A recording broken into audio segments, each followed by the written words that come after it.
आज तो फिल्में रिलीज होती है, पुष्पा टुष्पा, लोग पागल है देखने में। कितना 10 दिन में कितना 100 करोड़ रुपए कमाया, 1788 करोड़ रुपए कमाया।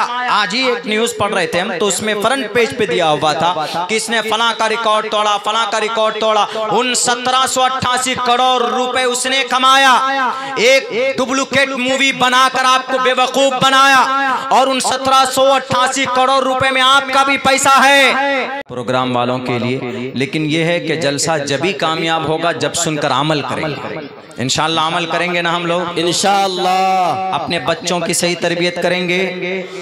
बच्चा है 7 साल का, 8 साल का, घर खुला दौड़ रहा है, कुछ नहीं। बच्चे की सही तरबियत कीजिए। इसलिए नहीं कि आपका बच्चा डॉक्टर इंजीनियर बनेगा। डॉक्टर भी इस्लाम में बनाना जायज है, इंजीनियर भी बनाना जायज है, मास्टर भी बनाना जायज है, सब कुछ जायज है। लेकिन before all things you have to get knowledge about Islam. आपको अपने बच्चे को इस्लाम के बारे में जानवाना बहुत जरूरी है, और उसके लिए बाज़ाब्ता किताब लेकर बैठने की जरूरत नहीं है। आप अपने घर में अपने अंदाज से उसकी सही तरबियत कर सकते हैं। बड़े खूबसूरत अंदाज में पंडित दयानंद सरस्वती जी ने आखिर के अंदर में एक जुमला यूं कहा, मात्रमान पितरमान चार्यवान पुरुषो वैदा प्रशस्ता धार्मिकी विदिति यस्समास्मकमहा। नूरुन अला नूर है वो माँ बाप जिसके जो दीनी हो, यानी जो नेक हो। अगर नेक माँ बाप है तो जाहिर सी बात है कि बच्चे को भी बुरी बातों से रोकेगा। बच्चा चोरी करेगा तो उसकी तंबी करेगा। लेकिन अगर माँ बाप ही पेटल है, माँ बाप ही चोर है, माँ बाप ही डाकू है, माँ बाप ही बेईमान है, कई जगह हमने देखा अपने बच्चों को लोग लगा देते हैं चोरी करने के लिए, डाका जनी के लिए। नहीं, माँ बाप नेक है। माँ बाप अगर नेक है तो उस बच्चे के लिए बहुत बेहतर बात है कि माँ बाप की सही तरबियत से उसका बच्चा, उसके लिए आने वाले उस बच्चे की भी मुस्तकबिल रोशन होगी, और फिर वो बच्चा अपनी जिंदगी के अंदर कभी भी कोई दिक्कत और कोई परेशानी महसूस नहीं करेगा, और कल क़यामत के अंदर वो बच्चा उसके लिए निजात का सामान होगा। अगर जिसके माँ बाप नेक हैं, दीनदार हैं। इसीलिए मुसलमानों, आज जो हम मुसलमानों पर जो वबाल है, कहीं पर मस्जिद का झगड़ा है, कहीं पर हमारे वक्फ बोर्ड का झगड़ा है। अब तो हमारे उत्तर प्रदेश के लाल बुजक्कर साहब को कहीं और भगवान नजर नहीं आता, मंदिर ही के मस्जिद ही के नीचे अब उनको भगवान नजर आने लगा कि 500 साल पहले इस मस्जिद को तोड़, इस मस्जिद को मंदिर तोड़कर यहाँ पर मस्जिद बनाई गई थी। यहाँ पर तो फला भगवान, फला शिव जी, फला परमात्मा थे। अरे भाई, ये तो खामखा की उस तरह के वावेला है। लेकिन ये जितने भी डर के माहौल बनाए जा रहे हैं मुल्क हिंदुस्तान के अंदर, वो सिर्फ मुसलमानों के अमल बद का नतीजा है, मुसलमानों की बेराह रवी का नतीजा है। मुसलमानों ने अपनी शरीयत को छोड़ दिया। मुसलमान नमाज नहीं पढ़ता, क्या अल्लाह का अज़ाब नहीं आएगा? मुसलमान शादी ब्याह के अंदर खुराफात में मुब्तला है, क्या अल्लाह का अज़ाब नहीं आएगा? मुसलमान नबी पाक अलैहिस्सलाम का नाम नहीं जानता है। अल्लाह के नबी के कितने नाम हमारे नौजवान से पूछो, सलमान खान, शाहरुख खान और पता नहीं कौन कौन किस किस फिल्म का हीरो का नाम बता देगा। लेकिन नबी पाक अलैहिस्सलाम के अब्बा का नाम पूछ लो तो नहीं बता पाएगा। दादा का नाम पूछ लीजिए कि मोहम्मद रसूलुल्लाह के दादा का नाम क्या है, क्या नाम है अल्लाह के नबी के दादा का? अब्दुल मुत्तलिब, यही मालूम है ना?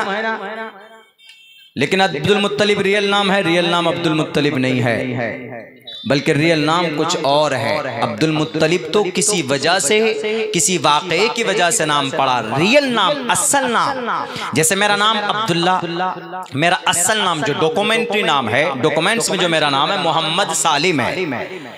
लेकिन मेरा लोगों के बीच में, सोशल मीडिया में, प्लेटफॉर्म पर, अवाम के बीच में मेरा नाम अब्दुल्ला सालिम कासमी चतुर्वेदी भी लोग लगा देते।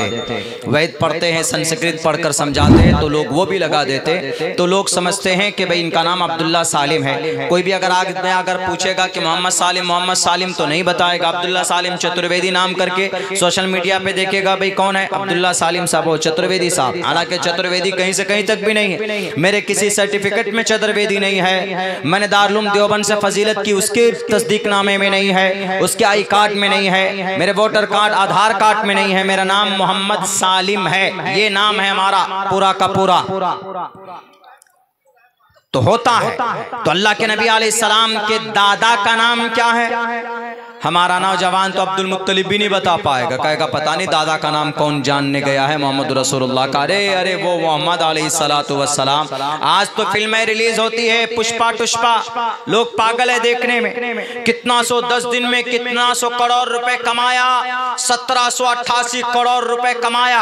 आज ही एक न्यूज पढ़ रहे थे हम, तो उसमें फ्रंट पेज पे दिया हुआ था कि इसने फला का रिकॉर्ड तोड़ा, फला का रिकॉर्ड तोड़ा। उन 1788 करोड़ रुपए उसने कमाया, एक डुप्लीकेट मूवी बनाकर आपको बेवकूफ बनाया, और उन 1788 करोड़ रुपए में आपका भी पैसा है। आपने जो फिल्म अपने मोबाइल में डाउनलोड किया है उसके लिए आपने जियो रिचार्ज किया, 349 का या 500 का या 700 का, वो पैसे की शेयरिंग उनको गया कि नहीं गया? आपने 1 GB डाउनलोड किया, आपने कहां से? वेबसाइट से किया होगा, या कहीं पर भी बहुत सारे ऐप्स होते वहां से करते हैं। तो आपको उस फिल्म को प्रमोट करने में आपका पैसा वहां पर गया है, पैसा वो कमाया। आपको क्या मिला? लॉलीपॉप, कुछ नहीं मिला। कोई मिला? कुछ नहीं मिला। मरने के बाद ये फिल्म देखने का गुनाह भी 3 घंटे का, 3 साढ़े 3 घंटे की ये फिल्म है। 3 घंटे तक आपने फिल्म देखे, और आपने रात में देखा होगा या आपने जोहर के वक्त देखा होगा, आपने अपने कीमती वक्त को जाया किया है। अजान हुई होगी, नमाज का वक्त आया होगा, आपने नमाज नहीं पढ़ी होगी, आपकी 3 घंटे की लज्जत खत्म हो गई, लेकिन गुनाह बाकी रहेगा। और ये गुनाह आपको कल क़यामत में जहन्नम में घसीट कर जब तक नहीं घुसाएगा तो अल्लाह तबारक तब तक आपको वो फिल्म आपका पीछा नहीं छोड़ने वाली। तो ये क्या अच्छा फायदा है, क्या अच्छा काम है फिल्में देखना? क्या मिलता है जरा बताओ। अमिताभ बच्चन से इंटरव्यू में किसी ने पूछा था कि आप तो बड़े एक्टर हैं, सुपरस्टार हैं, जरा बताइए आप कब तक अपनी जिंदगी में फिल्म बनाने वाले हैं? तो उनका एक इंटरव्यू छपा था, शायद फेक हो या कुछ भी हो, लेकिन बाइसे इबरत है उनका जवाब जो था। उन्होंने कहा कि मैं उस वक्त तक भारत के अंदर फिल्में बनाता रहूंगा जब तक भारत के लोग बेवकूफ बनते रहेंगे। फिल्म के अंदर में दिखाया जाता है उड़ के मार रहा है, इधर से उधर कर रहा है, क्या सब रियल होता है? BSFX का क्या उसका रहता है, एक पूरे स्टूडियो सेट बनाया जाता है, उसके अंदर में सारी चीजें वहां पर बनाई जाती है। सब बेवकूफी। सबसे बड़ा हीरो कल तक जिसने आपकी मगफिरत के लिए दुआ की, कोई माए का लाल उस जैसा किरदार पेश नहीं कर सकता। अगर वो कोई मुकद्दस जात है, मुकद्दस हस्ती है, जिसकी जिंदगी का कोई भी अमल डुप्लीकेट नहीं है और कोई कैमरे के उसमें एंगल से नहीं उसकी तस्वीर खींची गई है, बल्कि इस जमीन के ऊपर कैमरा अगर कोई था तो हजरत जिब्राइल अमीन अलैहिस्सलातु वस्सलाम जनाब मोहम्मद रसूलुल्लाह सल्लल्लाहु अलैहि वसल्लम की जात अक़दस है। अगर हमारा कोई रोल मॉडल, हमारा कोई हीरो है तो मोहम्मद रसूलुल्लाह सल्लल्लाहु अलैहि वसल्लम है। कल पूछिएगा पुष्पा के हीरो से मरने के बाद, पुष्पा जी हमें बचा लीजिए, सलमान खान हम आपकी बहुत फिल्में देखते थे, हमको बचा लीजिए, एक नेकी की जरूरत है, दे दीजिए, हम आपका बहुत बड़ा फैन थे। सलमान साहब बोलेंगे कि हमारी खुद की पसीने में हम डूबे हुए, हमारी खुद की निजात होगी कि नहीं होगी, कोई बचाने के लिए नहीं आएगा। लेकिन अगर आपको कल क़यामत में भी अगर कोई बचा सकता है तो जनाब मोहम्मद रसूलुल्लाह सल्लल्लाहु अलैहि वसल्लम। इसी को संस्कृत में कहा गया, नराशन संवाजिनम वाजत्री शैदीरम पूषणम सन्मैरी मेरथम न दुर्गा दवसवा सुदानवो विश्व सम्मात्रो अहंसो निष्पिपर्ता। पूरी दुनिया को बचाने वाला। कल क़यामत में हमारे अमल बद की वजह से हमारा बेड़ा अटक जाएगा। किसी मामले में न माँ, न बाप, न भाई, न कोई भी साथ नहीं देने वाला, लेकिन वहां पर भी अगर कोई काम आने वाला है तो जनाब मोहम्मद रसूलुल्लाह सल्लल्लाहु अलैहि वसल्लम। तो इंशाअल्लाह हम सुन्नत के मुताबिक जिंदगी गुजारेंगे। नौजवानों आप पर छोड़ता हूं, आप किसको फॉलो कीजिए। हमारी जिम्मेदारी है बताने की और हम पर भी जिम्मेदारी है हम उस पर अमल करें, और आप पर भी जिम्मेदारी बनती है कि आप जिस चीज़ को जानते हैं उस पर अमल करने की कोशिश करेंगे तो इंशाअल्लाह तबारक व तआला ये जलसा कामयाब होगा।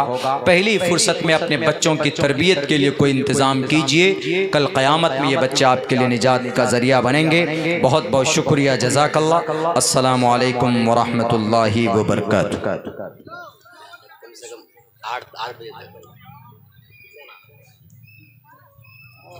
माशाअल्लाह, बहुत ही अच्छा पैगाम, एक अच्छा मैसेज दे गए। अब इंशाअल्लाह बहुत ही कीमती बातें इस शेर के साथ मैं ज़रूर आपको बेदार करना चाहूँगा कि कौवा बोले या गौरैया।